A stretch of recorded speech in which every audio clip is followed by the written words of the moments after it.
मुझे बहुत सताया, बहुत मेरे साथ खाना नहीं खाते थे, कन्वर्जन की बात करते थे, कन्वर्जन, लेकिन मेरा धर्म मेरे लिए सब कुछ। ऐसे लोगों को जिन्होंने पाकिस्तान के साथ पाकिस्तान का नाम बदनाम किया दुनिया भर में, ऐसे कैरेक्टरों का मैं क्या जवाब दूं? जब मैं मुसलमान, ये पता नहीं कब की बात कर रहा है कि मैं उसको मुसलमान करने चला था। वो है पाकिस्तान के एक साबिक क्रिकेटर हुआ करते थे दानिश कनेरिया, जो कि हिंदू हैं, और उनके हवाले से जो चीज़ें सामने आ रही हैं कि उनको कहा जाता था कि तुम कन्वर्ट हो जाओ, तुम इस्लाम कबूल कर लो और तुम्हें हम जो है वो कैप्टन बना देंगे। पाकिस्तान के पूर्व क्रिकेटर दानिश कनेरिया, जो कि एक हिंदू हैं, उन्होंने टेलीविजन चैनल को एक इंटरव्यू देते हुए जो क्लास लगाई है पाकिस्तान की क्रिकेट टीम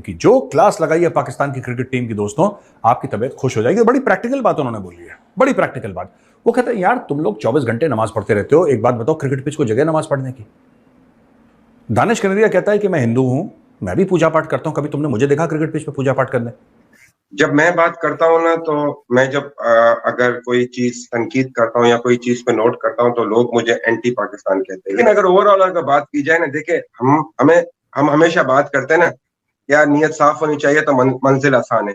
जब नीयत साफ नहीं होगी तो मंजिल कैसे आसान होगी? वो हथकंडे इस्तेमाल किए जाते हैं जो कि नॉन मुस्लिम्स को, जो कि हिंदू हो, सिख हो, ईसाई हो, उसको ज़बरदस्ती कहना कि तुम इस्लाम कबूल करो। क्या ये हमारा इस्लाम और हमारा जब कानून इजाज़त नहीं देता तो ये लोग क्यों करके तारड़ साहब ये हरकतें करते हैं? बात तो फैक्ट है कि I have to face lot of this. And जब भी मैं हिंदी भाई से कहता था कि हिंदी भाई मुझे ये इस तरह बोलते हैं, वो कहते हैं कह रहे यार छोड़ दे, बस अपने क्रिकेट पे फोकस कर। तो मेरा यही होता था हमेशा, मुझे कन्वर्जन का, भगवान के बारे में, मैं क्रिकेट खेलने आया हुआ, मुझे क्रिकेट खेलने दो, मुझे क्यों वो करते हैं। और चीमा साहब, मुझे सख्त अफसोस हुआ है इस सारा वो इंटरव्यू उनका सुन के, उनके एलिगेशन सुन के मुझे सख्त सदमा, सख्त शॉक हुआ है। एक तो मैं ये यहां पे बताना चाहूंगा, बाय फोर्स कन्वर्जन किसी मजहब में भी नहीं हो सकती। ये दिलों के सौदे हैं चीमा साहब, लेकिन पता नहीं क्या बात है, दुख के साथ मैं कहूंगा कि अगर ये बात ठीक है जो उन्होंने कही है दानिश कनेरिया की, तो इससे बड़ा मैं समझता हूं that is one of the reason हम तरक्की नहीं कर रहे हैं।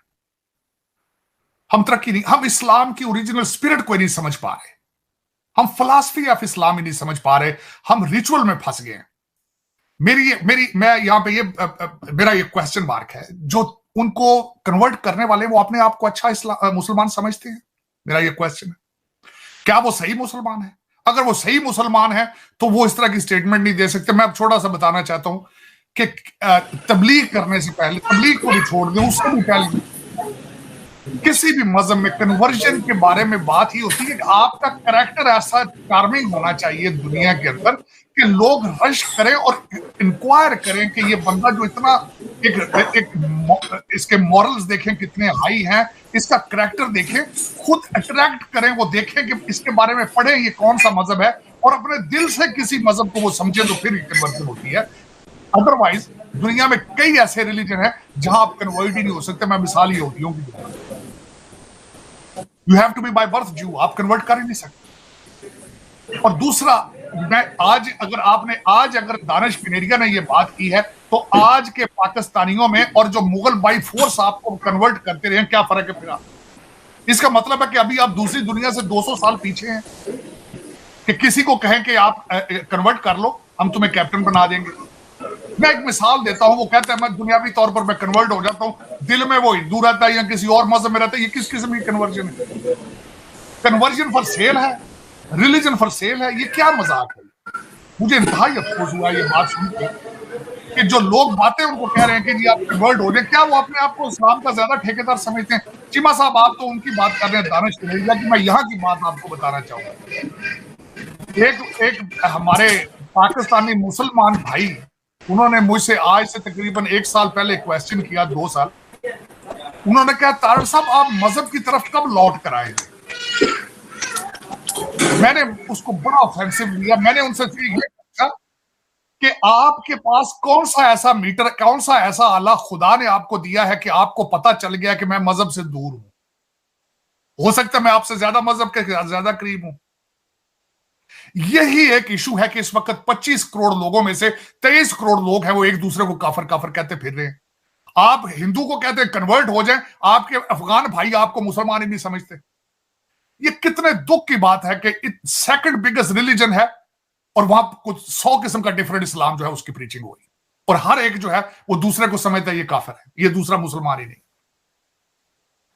लेकिन चीमा साहब इस तरह, that is one of the reason, ये सोच है। मैं हमेशा ये कहता हूं, सोच बदलो तब पाकिस्तान बदलेगा। धर्म में, क्योंकि सनातनी हूँ, मेरा धर्म मुझे बहुत प्यारा है, एंड आई लव माय धर्म, और कोई दुनियादार की उधर जाए, मेरे धर्म को कोई चेंज नहीं कर सकता, चाहे वो मुझे जितने भी कुछ भी बोल दे, and I really don't care about that, ठीक है ना। लेकिन ये बात गलत है, और मेरे बाद से 10-12 साल हो गए कि टीम से मैंने क्रिकेट खत्म कर दी, मेरा कैरियर इन्होंने मेरा तबाह कर दिया।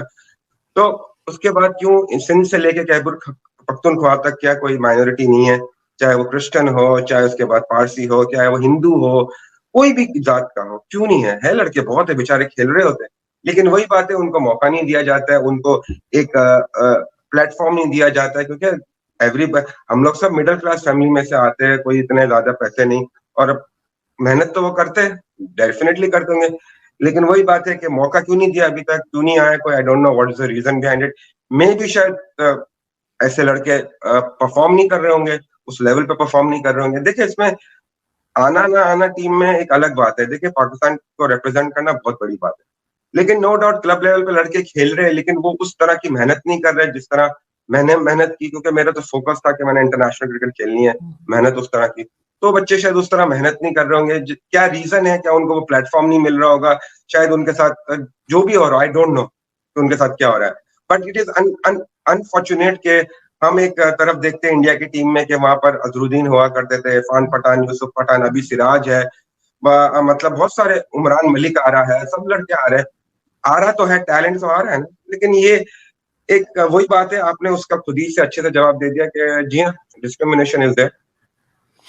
बिल्कुल ऐसा है। खैर, भारत की आपने बात की, भारत की तो मीडिया में भी आपको बेशुमार ऐसे लोग मिल जाएंगे जो कि मुस्लिम्स हैं, और वो भारत की टीवी पे ना सिर्फ ये कि टीवी चैनल्स पे बैठे हैं, बल्कि बहुत प्रोमिनेंट तरीके से बात करते हैं, लेकिन पाकिस्तान में आपको शायद ही कोई दिखाई दे जिसका ताल्लुक किसी और रिलीजन से हो। ये बहुत अनफॉर्चुनेट बात है और हम इसको बार बार उठाते हैं। लेकिन जब आप टीम में अंदर थे, टीम में आपके साथ परेशान किया जा रहा था, आपको कई बार हमने सुना, शाहिद आफरीदी का नाम भी सुना इसमें, और कई दूसरे खिलाड़ियों का, आपने उस वक्त मीडिया से बात क्यों नहीं किया? मतलब आपको कोई, आप डर गए थे, या आपने सोचा कि चलो ऐसे ही सुनते रहो और आगे बढ़ते रहो? मैंने मीडिया में उस टाइम पे इसके बाद नहीं, क्योंकि मैं अपने क्रिकेट पे फोकस था, और शाहिद आफरीदी का, क्योंकि जी हाँ, वो बहुत ज्यादा तर मुझे बोलते